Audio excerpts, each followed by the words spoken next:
Today's lesson, as we continue the study of Hebrews 11, is the story of Abraham's call and how he went to the promised land.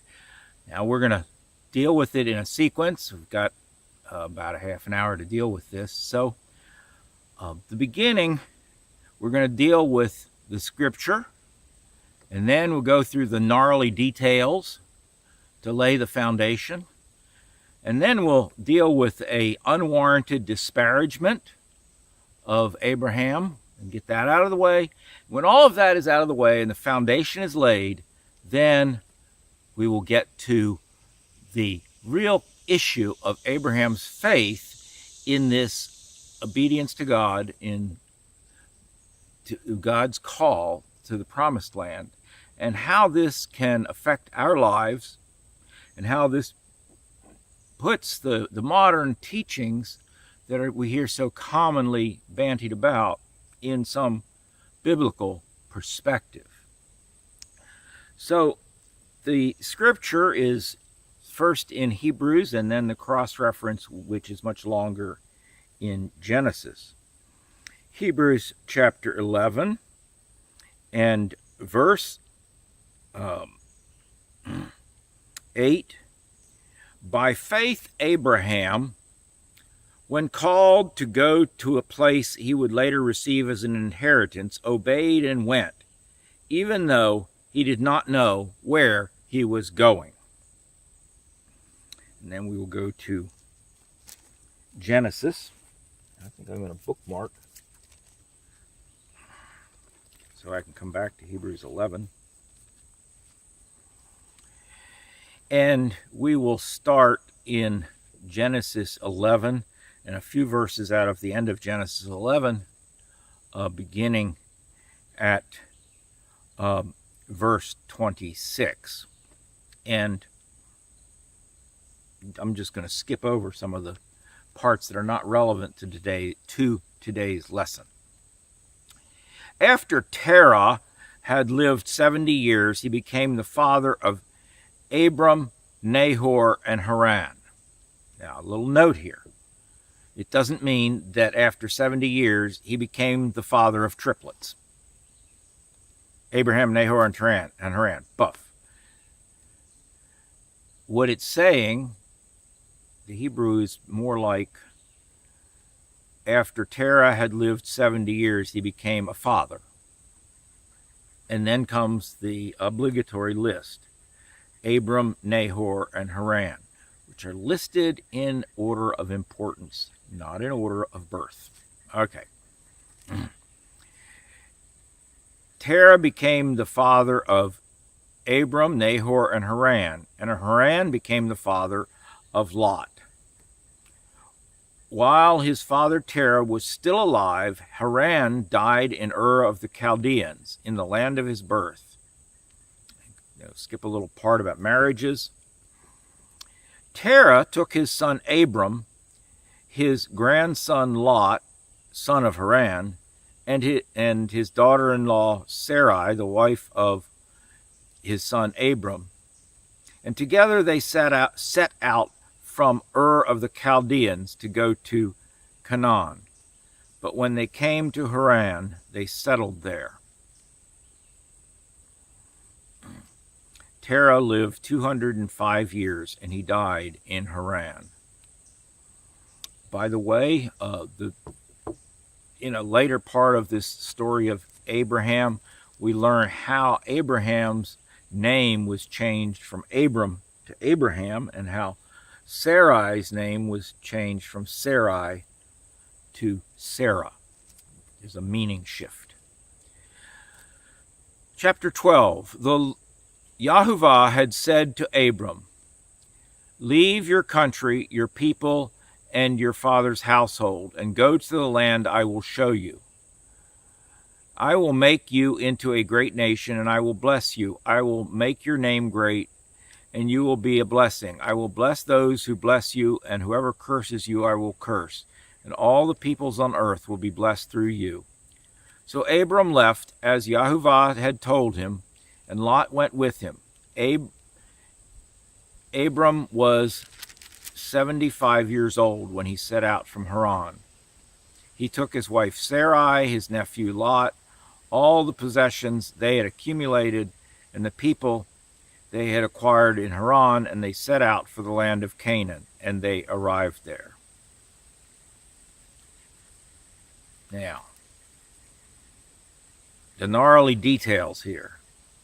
We can tell as we pull all the scriptures together, and I could spend 2 hours flipping from scripture to scripture all through the Bible to put the story together.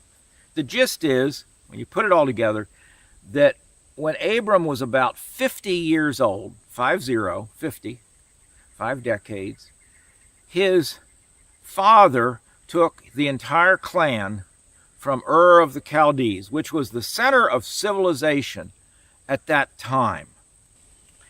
And they went to Haran. Now, Haran was in the west. And another place it says that Terah and his father Nahor, not confused with the son Nahor, had been wandering Arameans.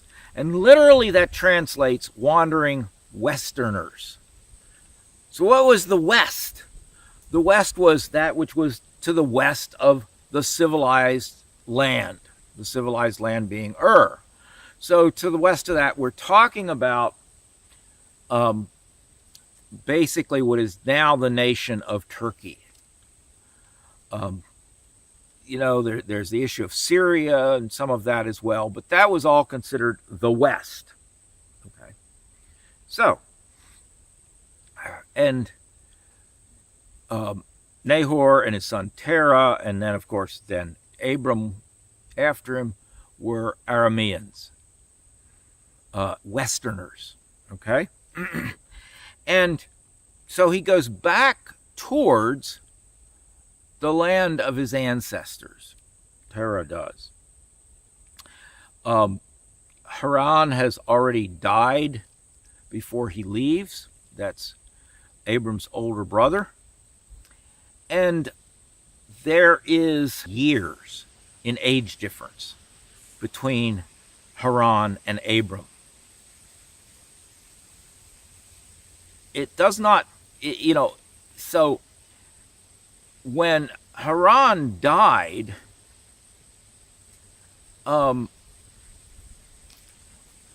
Abram would have been, I didn't do the numbers on this particular part, and I'm not going to sit here and calculate while you watch. Abram would have been no more than a young man when his gray-haired older brother, Haran, died. And he may well have been he may well have been just a child when his older brother died. So he had a nephew who was much older than him. All right, so he grew up being taught things by this grown-up named Lot, who was in fact his nephew. It's not a situation we're used to seeing. So then Terah takes everybody with, and who is the head of the second in command in the family? It is Lot, the oldest son of the oldest son of Terah. And so they set out intending to go to Canaan. They get as far as Haran, and they get part of the way on the way, and they stop. And this is not just a man by himself and a few kids. This is a huge caravan. We can tell from other things that Terah was very rich. So he's got dozens, perhaps hundreds of servants, slaves, and plus his whole family. This is a huge caravan of herdsmen and their herds. And so they find a place they can settle in Haran, in what is now eastern Turkey, and they stop there. And as soon as they stop and start building shelters for themselves, it's an instant city. So he built a city and he named it after the firstborn son that was dead. and he never ever got to Canaan. That's Terah. So sometime after, Terah lives 25 more years, and then he dies. And then sometime after shortly after he died, then you have God calling Abram and giving him more specific directions. Now, the disparagements. It is said that, look, Abram didn't, it took a long time for his faith to become real faith, because, look, he was called when he was 50, and it was 25 years before he actually went. And so people want to run down Abram. Why do people want to run down Abram? Usually it's because he's a Jew. And Christians, a lot of Christian preachers, are just kind of rankled at this whole idea of the high position of Abraham and his sons, who are Jews. Jews. You got a problem there. Jesus was a Jew. Oh, well, that's different. How's it different? Well, he was the one who said that we're not all Jews anymore. He's the one who basically destroyed the Jewishness of the Jewish race. No, that's not what happened. So, people like to rag on Abram. The other reason people like to rag on Abram is because if you can put down the Bible characters enough, then that can give you a lot of leeway to make excuses about your own failure to follow God wholly and fully. Well, Abram didn't follow God wholly and fully. All right, let's look into it.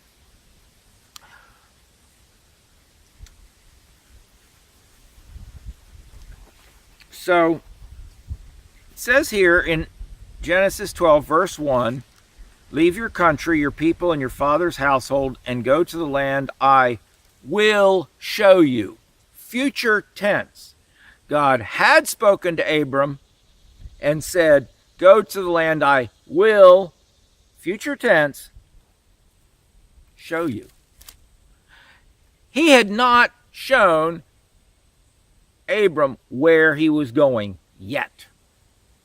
Well, he knew he was going to Canaan. No, he did not know that. He knew his father wanted to go to Canaan. He didn't know that God had a plan to send him there. For all he knew, he was going to be sent north up into what's called Transylvania. Dude, that's he could have been sent north. He could have been given Crimea, He didn't know. So he couldn't go following God until God told him which way to go.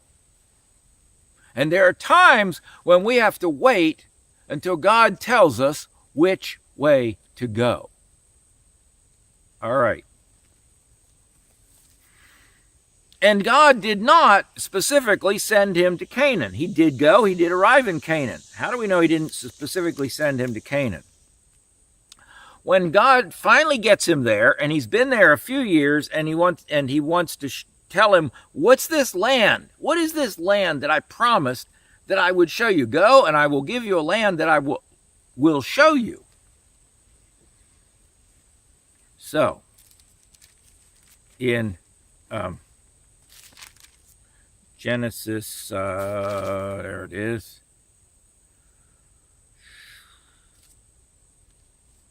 Covenant, and I just lost it.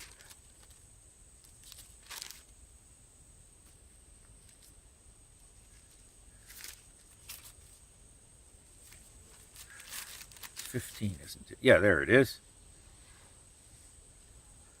Genesis 15 and verse 18 and 19. On that day, Yahuwah made a covenant with Abram. Now, that day is many years after Abram had gotten up and gone and followed God and arrived in Canaan and lived in Canaan and some other places in that area for many years. On that day, Yahuwah made a covenant with Abram and said, to your descendants I give this land. Oh, that's Canaan, isn't it? Well, let's hear what it is. From the river of Egypt, that's the Wadi of Egypt, the Wadi al-Arish, from the river of Egypt to the great river, the Euphrates, that means that even Damascus is actually part of Israel's land.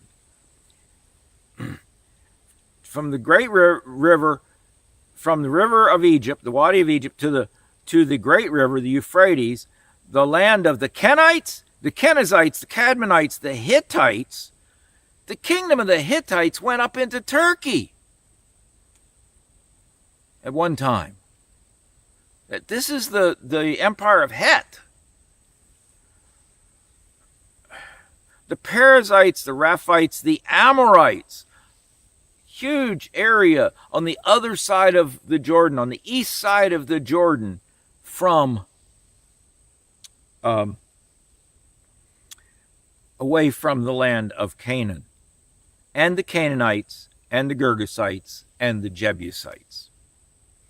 Much more than Canaan was what God brought Abram to. Terah had a small vision that was his own. God had a very big vision for Abram. And so, how's our time doing? Oh, we're halfway. Okay. So, that's one disparagement to deal with. The other is, well, he was told to leave his father's household, and he took Lot. And we get this picture of 75-year-old Abram, and he takes his nephew, and we as soon as we see nephew, I mean, I remember the Sunday school book pictures, and there's Lot, and there's his nephew, and there's Abram, and there's his nephew Lot, and they picture Lot as a boy of about 13, tagging along with Abram. And that is like totally wrong. Okay? Abram is like 75 years old, okay? Lot is about 100 at this time. Lot is a full generation older than Abraham, possibly. He might have been the child of the old age of Haran, so he might be Abram's age. He might be in his 70s like Abram. He might be as old as 100 and something. He is the head of the household. It is unthinkable for Abram to order Lot around. So if he packs up all of his sheep, goats, cattle, donkeys, camels, all of his servants, slave servants, of which we know he had some because of what he said about his inheritance, a slave born in his house, and he sets out for the land God will show him, if Lot packs up his stuff too and comes along, there's nothing Abram can do about it. Nothing. He cannot tell him to stay away.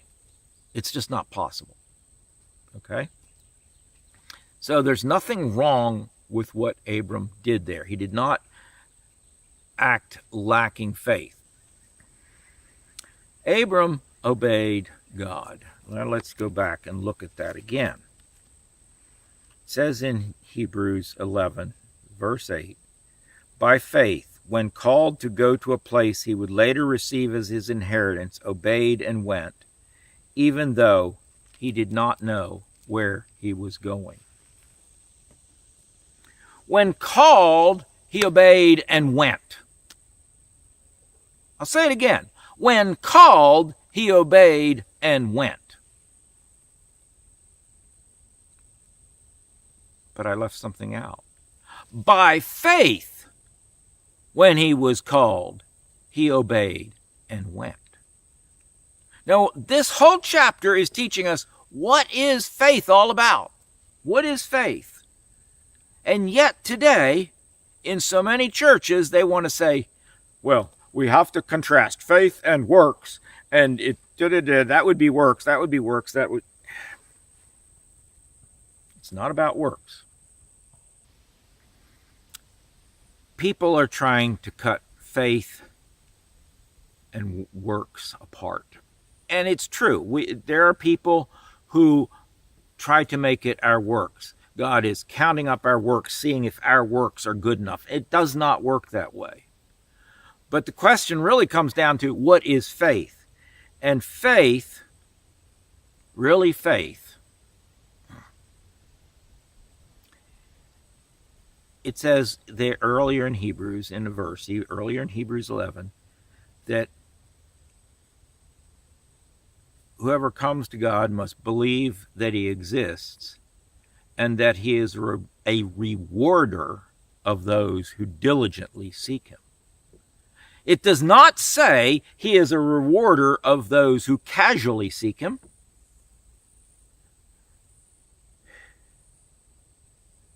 It does not say that he is a rewarder of those without any thing other than a whim of the moment seek him. It says who diligently seek him.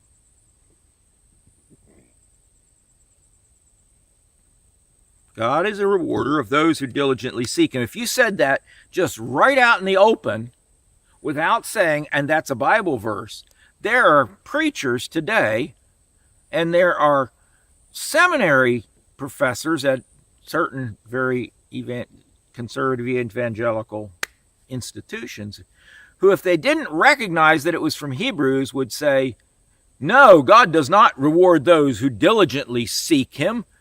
That would be works. He rewards those who simply have faith in Jesus.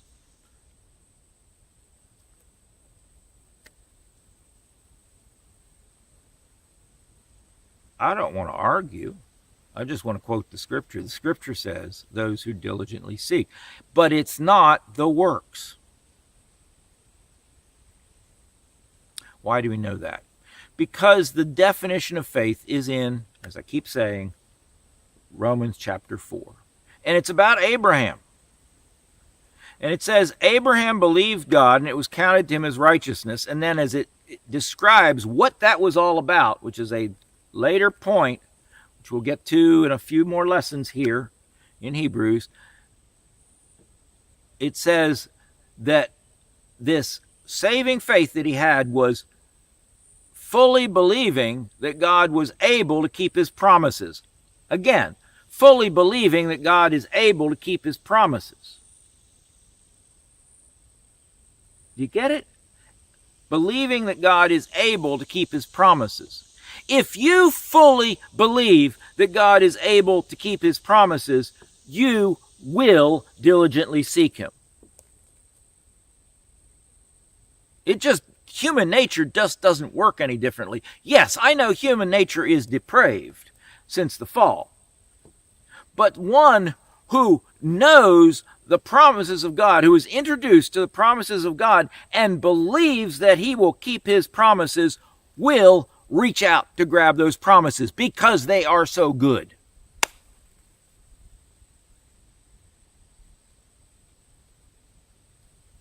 It's just that simple. And someone who says, oh, I have faith, and doesn't really believe that God will keep his promises, doesn't have faith.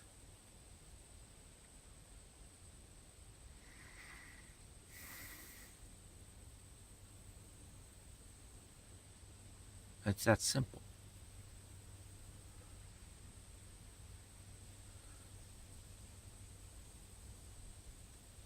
People want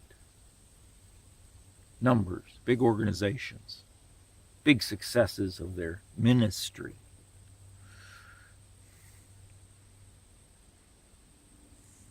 And you can get that when you simply say, you don't need to diligently seek God. God isn't a rewarder of those who diligently seek him. He's a rewarder of those who, right now, all the organs playing, for one moment, assent to certain intellectual concepts.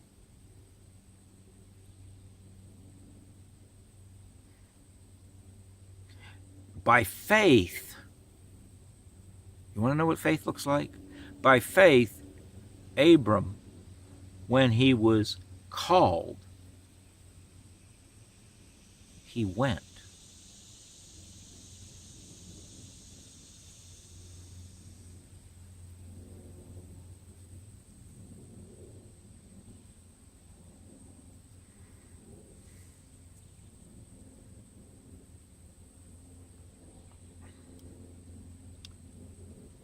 When someone really sees the gospel, as Jesus said, it's like the pearl of grace price, that they will sell anything and everything to gain.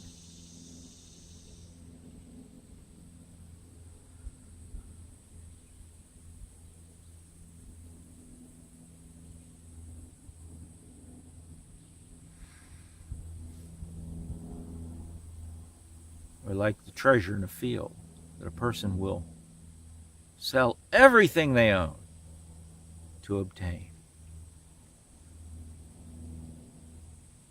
It's not the selling of everything they own that Jesus was saying was important, and without that you don't get it. His point was that if you really recognize the value of God's promise, you will do whatever it takes. It just comes naturally. You're not rewarded for the doing. You're not saved by the doing. God has decided to save those who believe he's going to keep his promises. It's that simple. But believe means really believe, not just say some words. We can see the faith in the going.